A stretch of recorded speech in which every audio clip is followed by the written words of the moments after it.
ये कहानी सिर्फ एक शख्स की नहीं, ये हिंदुस्तान की तारीख की वो कहानी है जो किताबों में नहीं मगर मिट्टी में दफन है। ये कहानी है एक ऐसे आलिम की जिसने कलम भी उठाया और तलवार भी। ये दास्तान है मौलाना सैयद किफायत अली काफी की।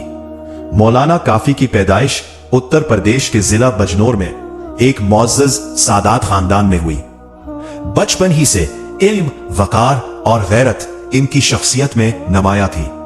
उन्होंने मुरादाबाद, बरेली और बदायूं जैसे इल्मी मराकिज से तालीम हासिल की। दीनी उलूम में शेख अबू सईद रामपुरी इनके उस्ताद थे। हिकमत और तिब में शेर अली हकीम ने उन्हें तरबियत दी और शायरी में मौलवी मेहदी अली खान और जकी मुरादाबादी से इस्लाह ली। मौलाना काफी सिर्फ आलिम ही नहीं थे बल्कि एक बुलंद पाया शायर भी थे।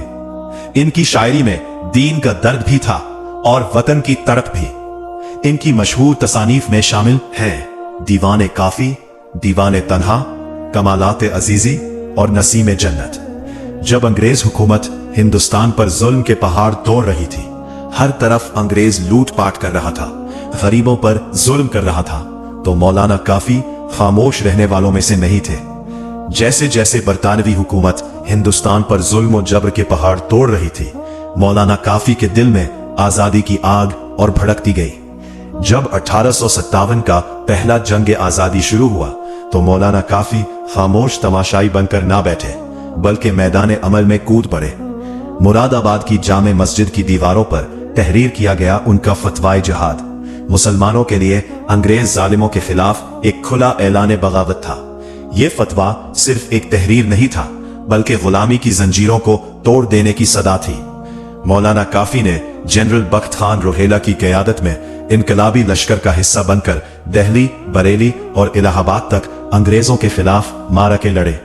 इनकी जरअत, खिताबत और क़यादत ने मुजाहिदीन के हौसले बुलंद किए। जब मुरादाबाद को अंग्रेजों से आजाद कराया गया तो वहां नवाब मजीदुद्दीन खान अलमारूफ नवाब मुज्जो खान की क़यादत में मकामी हुकूमत कायम की गई। इस अबूरी हुकूमत में मौलाना काफी रही को सदर शरीयत मुकर्रर किया गया, जहां वो शरीयत इस्लामी के मुताबिक अदालती और समाजी मामलात की निगरानी करते रहे। मगर आजादी का ये सूरज ज्यादा देर चमक ना सका। मुरादाबाद में बाज मकामी गद्दारों और रामपुर के नवाब की साजिशों ने तहरीक आजादी को शदीद नुकसान पहुंचाया।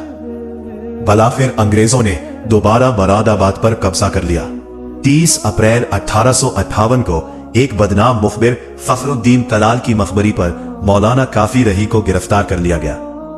मौलाना काफी रही को मुकदमा मौलाना काफी रही को महज एक दिखावा था।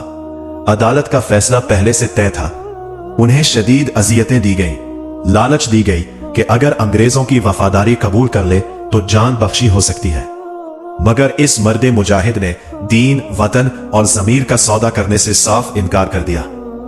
भला फिर 6 मई 1858 को अंग्रेजों ने मौलाना सैयद किफायत अली काफी रही को फांसी देने का फैसला किया।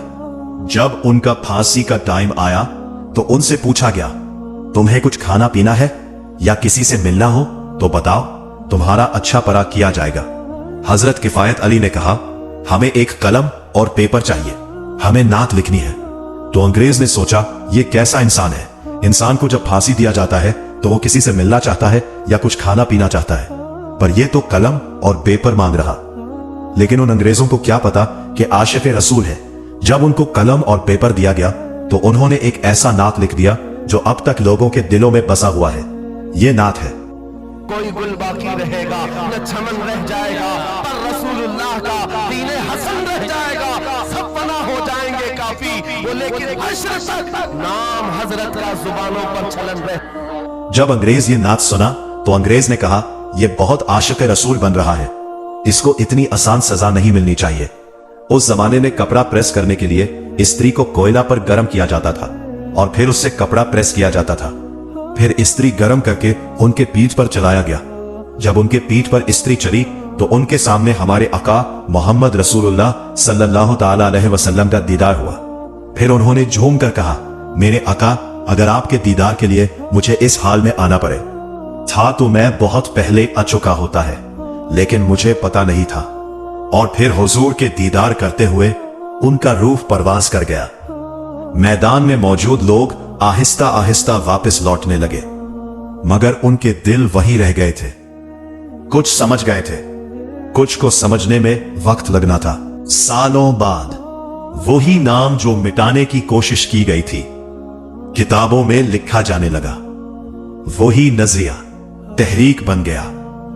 और यही तारीख का उसूल है।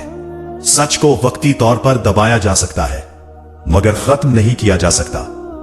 मौलाना सैयद किफायत अली काफी आज शायद किताबों में नहीं, मगर उस मट्टी में है जिसने आजादी देखी। अगर यह कहानी आपके दिल तक पहुंची हो तो इसे खामोश ना रहने दे। अगर आपको यह वीडियो पसंद आई हो और अगर इस कहानी ने आपके दिल को छुआ हो तो वीडियो को लाइक जरूर करें, और ऐसी ही तारीफी, इनकलाबी और सच्ची कहानियों के लिए हमारे चैनल को सब्सक्राइब करना मत भूलें। वीडियो को शेयर करें ताकि यह कहानी ज्यादा से ज्यादा लोगों तक पहुंच सके। आपका एक लाइक और एक सब्सक्राइब हमें मजीद ऐसी वीडियोस बनाने का हौसला देता है। मिलते हैं अगली वीडियो में, तब तक के लिए अल्लाह हाफिज।